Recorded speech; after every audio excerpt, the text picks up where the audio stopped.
Okay तो hello and welcome friends. तो आज की इस नई वीडियो में मैं आपसे बात करने वाला हूं दस्त को रोकने की दवाइयों के बारे में। दस्त बंद करने की सबसे असरदार दवाइयां कौन कौन सी है, इन दवाइयों के बारे में हर व्यक्ति को पता होनी चाहिए। स्पेशली अगर आप एक मेडिकल स्टूडेंट हैं या फिर से मेडिकल प्रैक्टिशनर हैं तो दोस्तों ये वीडियो जो है वो आपके लिए काफ़ी हद तक इम्पोर्टेंट हो सकती है। तो वीडियो को अंत तक देखते रहिएगा। बाकी वीडियो में कुछ भी पसंद आती हो तो लाइक शेयर एंड सब्सक्राइब जरूर कर लीजिएगा। तो चलिए वीडियो शुरू करते हैं। तो दोस्तों वीडियो स्टार्ट करने से पहले आपको कुछ इन इम्पोर्टेंट्स पॉइंट्स का पता होना चाहिए। अगर आपको डॉक्टर के प्रिस्क्रिप्शन पे कुछ इस प्रकार का सिंबल देखने के लिए मिलता है जैसे कि OD, BD, TDS, QID, तो इनका मतलब क्या होता है। तो देखिए OD का मतलब होता है दिन में एक बार, BD का मतलब होता है दिन में 2 बार, TDS का मतलब होता है दिन में 3 बार, QID का मतलब होता है दिन में 4 बार। तो अगर डॉक्टर के प्रिस्क्रिप्शन पे इस प्रकार का सैंपल आपको देखने के लिए मिलता है OD, BD, TDS, तो आप देखते ही समझ जाना कि हमें मेडिसिन जो है वो दिन भर में कितनी बार लेनी है। ठीक है, क्लियर हो गई। ये चीज़ आपको याद रखना है। आपको मोस्ट ऑफ द टाइम जो है वो डॉक्टर के प्रिस्क्रिप्शन पे देखने के लिए मिल सकती है। बाकी यहाँ पे आपने मेडिसिन के पैकेजिंग पर जो है वो कुछ इस प्रकार का सैंपल देखा होगा। वैसे मैं वीडियो में आगे क्लियर कर दूंगा एग्जाम्पल लेकर। ठीक है, जैसे कि IP, BP, USP, तो इनका मतलब क्या होता है। तो देखिए IP का मतलब होता है इंडियन फार्माकोपिया, BP का मतलब होता है ब्रिटिश फार्माकोपिया, वहीं पे USP का मतलब होता है यूनाइटेड स्टेट फार्माकोपिया।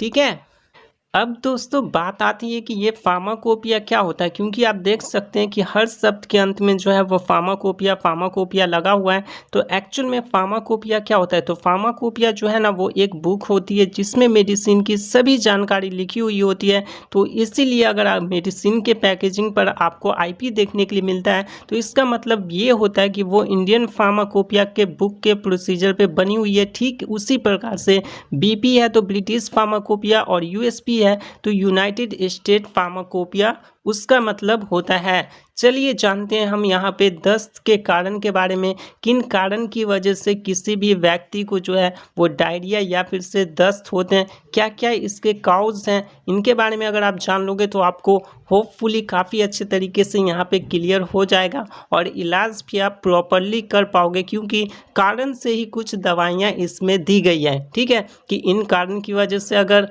दस्त हुआ है तो इन दवाइयों का इस्तेमाल करना है, जो कि मैं आपको वीडियो में आगे क्लियर कर दूंगा। ठीक है, तो सबसे पहले काउज या कारण जो आता है वो अल्कोहल, ज़्यादा अल्कोहल कंज्यूम करने पर, ओवर ईटिंग, ज़्यादा खाना खाने से, viral infection, bacterial infection, protozoa infection, इन सभी इन्फेक्शंस की वजह से भी जो है वो दस्त या फिर से डायरिया हो सकती है। लैक्टोज इंटॉलरेंस, हमारे बॉडी में लैक्टोज की कमी हो जाने पर, साइड इफ़ेक्ट्स ऑफ एंटीबायोटिक्स के साइड इफ़ेक्ट से भी आपको जो है वो डायरिया हो सकती है। क्या होता है ना, मेडिसिन में सबसे ज़्यादा साइड इफ़ेक्ट्स जो देखने के लिए मिलती है ना वो एंटीबायोटिक्स में ही साइड इफ़ेक्ट्स देखने के लिए मिलती है। तो उसके कुछ साइड इफ़ेक्ट्स में जो है वो दस्त भी एक साइड इफ़ेक्ट निकल के आता है। तो एंटीबायोटिक्स के अगर साइड इफ़ेक्ट्स देखने के लिए मिलता है तो यहाँ पे डायरिया उस व्यक्ति को जो है वो हो सकता है। चलिए हमने यहाँ पे जान लिया कि किन कारणों की वजह से जो है वो किसी भी व्यक्ति को दस्त या फिर से डायरिया या फिर से कह सकते हो लूज मोशन होता है। अब हम यहाँ पे किन दवाइयों का इस्तेमाल करके उसे ठीक करते हैं, कौन कौन सी असरदार दवाइयाँ हैं जिनका उपयोग करके जो है वो दस्त को ठीक किया जाता है। तो सबसे पहली दवा हमारी ORS आती है। दोस्तों यहाँ पे किसी भी व्यक्ति को दस्त या फिर से डायरिया हो गई है तो उसे सबसे पहले कौन सी मेडिसिन देते हैं, तो ORS हम देते हैं। ORS क्यों दिया जाता है, तो देखिए दस्त के कंडीशन में हमारे बॉडी फ्लूइड्स की लॉस हो जाती है, डिहाइड्रेशन हो जाती है, कमी हो जाती है। तो उसे मेंटेन रखने के लिए या फिर से मेंटेन करने के लिए हम ORS का घोल पेशेंट को देते हैं। ठीक है, ताकि हमारा बॉडी फ्लूइड्स जो है वो डिहाइड्रेट हो सके, मेंटेन हो सके। इसीलिए सबसे पहला इलाज जो है वो यहाँ पे ORS पेशेंट को दिया जाता है। बाकी आप यहाँ पे देख सकते हैं IP लिखा हुआ है। IP कहने का मतलब इंडियन फार्माकोपिया के प्रोसीजर पे ये मेडिसिन जो है वो बनी हुई है, जो कि इससे पहले मैंने आपको क्लियर भी किया था और ये रहा इसके एग्जाम्पल। ठीक है, वीडियो अगर आपको पसंद आ रही हो तो वीडियो को लाइक करना है, चैनल को सब्सक्राइब करना है, इससे हमें काफ़ी सारा मोटिवेशन मिलता है। बाकी अगर आपके कुछ डाउट्स हैं तो आप कमेंट सेक्शन में पूछ सकते हैं। ठीक है, वहीं पर अगली दवा हमारी रेसिकाडोट्रिल सैचेट आती है और दोस्तों आप देख सकते हैं यहाँ पर IP लिखा हुआ है, यानी कि ये भी इंडियन फार्माकोपिया के बुक के प्रोसीजर पे बनी हुई है। बाकी रेसिकाडोट्रिल सैचेट का डोज जो है वो हम कितना देते हैं, एक दिन में कितनी मात्रा में एक व्यक्ति इसे ले सकता है, तो आप यहाँ पे देख सकते हैं 100 mg दिन में 3 बार, मतलब कि 100 mg हमें दिन में 3 बार लेनी है। बाकी यहाँ पे कितने साल के पेशेंट ले सकते हैं, तो आफ्टर 12 ईयर पेशेंट्स, मतलब कि 12 साल से अधिक बच्चे या बड़ों में जो है वो रेसिकाडोट्रिल सैचेट का इस्तेमाल 100 mg दिन में 3 बार करना है। वहीं पर जो है वो छोटे बच्चों के डोज के बारे में बात करें तो 1.5 mg बाई kg दिन में 3 बार देते हैं, मतलब कि 1.5 mg kg के अकॉर्डिंग कैलकुलेट कर लीजिएगा। उसके बाद जितना भी आपका mg आएगा उन्हें जो है वो दिन में 3 बार देनी है। बाकी कुछ एग्जाम्पल से हम समझ लेते हैं। मानिए कोई बच्चा 10 kg का है तो 10 × 1.5 mg, ठीक है, इसकल टू कितना होगा 15 mg। तो अगर कोई बच्चा यहाँ पे 10 kg का है तो उसे हम कितना mg जो है वो रेसिकाडोट्रिल सैचेट देंगे, तो 15 mg उसे देनी है, दिन में 3 बार करके देनी है। ठीक है, 15 mg में 3 बार करके यहाँ पे रेसिकाडोट्रिल सैचेट बच्चे को जो है वो देना है। ठीक है, क्लियर।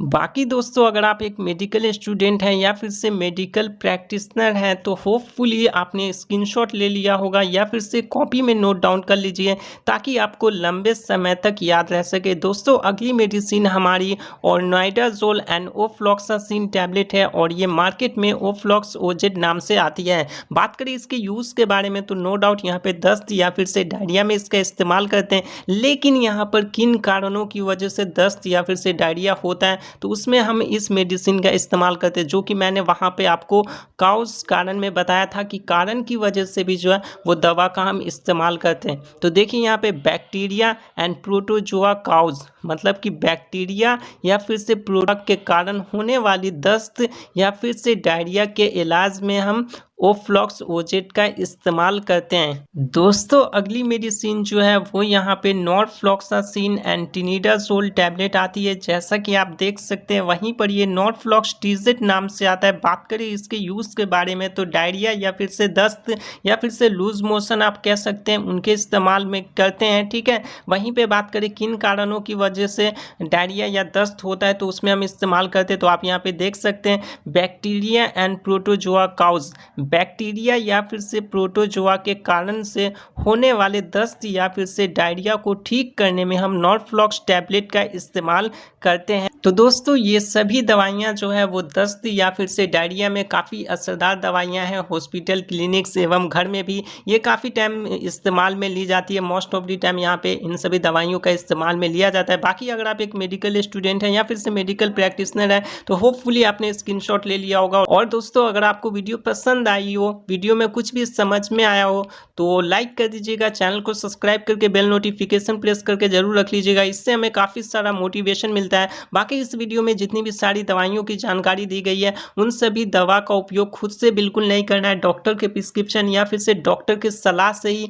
इस्तेमाल करना है। अगर आप खुद से उपयोग करते हैं और कोई भी प्रॉब्लम होता है तो उसके जिम्मेदार आप खुद होंगे, क्योंकि ये वीडियो सिर्फ और सिर्फ एजुकेशनल पर्पस के लिए बनाया गया है। बाकी यहाँ पे सबसे पहला इलाज जो करना है दस्त के कंडीशन में तो पेशेंट को जो है वो ORS देना है। एंड ORS का इस्तेमाल जो है वो आप विदाउट प्रिस्क्रिप्शन भी कर सकते हो, मतलब कि बिना पुर्जे के दवाई वाली ये दवा है। ठीक है, बिना डॉक्टर के सलाह से या फिर से प्रिस्क्रिप्शन से आप जो वो ORS का इस्तेमाल कर सकते हैं। ठीक है, ORS का घोल जो है वो सबसे पहले पेशेंट को दिया जाता है। क्यों दिया जाता है, तो हमारी बॉडी फ्लूइड्स की लॉस हो जाती है तो उसे मेंटेन करने के लिए, रिहाइड्रेशन करने के लिए जो है वो ORS का घोल दिया जाता है। तो आज की इस नई वीडियो में बस इतना ही। मिलते हैं एक नई वीडियो में एक नए टॉपिक के साथ। तब तक के लिए जय हिंद, वंदे मातरम।